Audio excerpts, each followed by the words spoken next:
Happy Wednesday. I'm Tristan Winder in the News 2 streaming studio at the Morning Pulse here on this June 25th, 2025.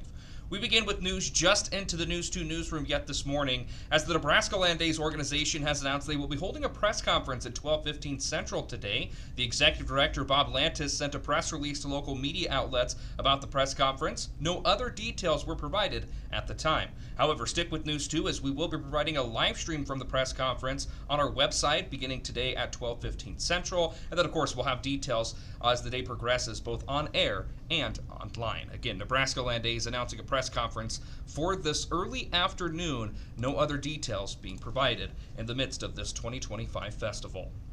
In statewide news, the Nebraska State Arboretum, NSA, has awarded $1.6 million in urban and community forestry grants to 13 recipients across Nebraska. The grants are part of $10 million in funds awarded to NSA in 2024 by the USDA Forest Service urban and community forestry programs.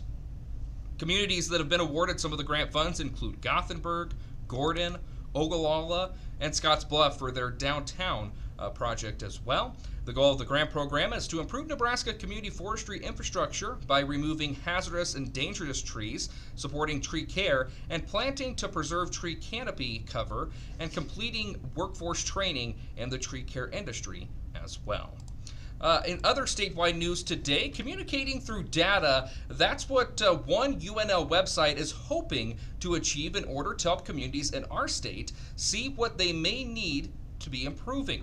And there's no shortage of information that you can click through. It may be as simple as the amount that they're spending on those fruits and vegetables and doing some comparison according to income. It also could help some city managers, city administrators do some informed planning about upcoming projects in their communities. That's Katie Larson, a UNL Extension educator. The website All Things Nebraska officially launched last year, but now with more data and some bugs worked out.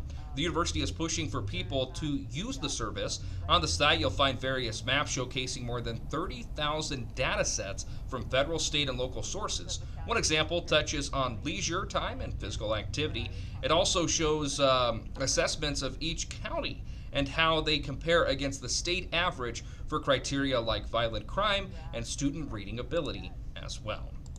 Turning our attention now to the global stage. With all of this uncertainty in the Middle East, it's causing concern for some about how it will affect things like oil prices and the stock market. Some experts say that it may end up impacting our wallets. For example, one professor at UNO says in short term, things like your 401k and your investment accounts might have some changes, but long-term impacts are a little reliant on how things play out between Iran and Israel.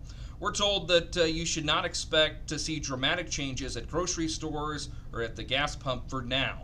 If it continues, oil prices could jump, making it more expensive to commute. When there are conflicts in the Middle East, you tend to see an increase in the oil price. That's what we have been seeing in the past. So it's likely that there could be an increase in the oil price, and that will eventually put pressure on the inflation in the U.S. That's Dr. Jane Liu with the University of Nebraska, Omaha. AAA is predicting gas prices could be changing before Independence Day anyway, as they typically do have some short-term impact. And speaking of which, the 4th of July holiday is quickly approaching. TSA expects over 18.5 million people to travel by air from the 1st of July through the 7th of July. The busiest day is expected to be on Sunday, July 6th, with approximately 2.9 million passengers. If you're traveling with children 12 and under, they can accompany a TSA pre-check enrolled parent in pre-check lines as well. The summer is already off to a busy travel start. The past Sunday was the busiest single day in the agency's history, with nearly 3.1 million travelers again this past Sunday at TSA.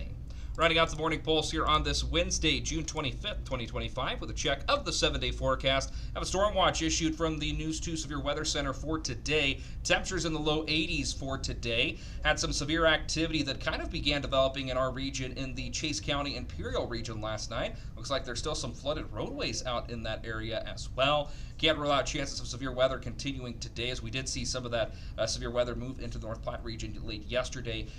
Chances for that to continue today. Obviously, Obviously, stick with News 2 for further details and developments out of the Severe Weather Center. Temperatures tomorrow going to be similar to what we have today, but with a 60% difference there in the chances of storm activity. Temperatures still in the low 80s, but tomorrow more sunshine, less rain, less gloom. We've had a little bit of rain here this morning in North Platte. That definitely has been welcome, I know, for my garden. Temperatures for Friday and Saturday into the low 90s, mid 80s then for early next week.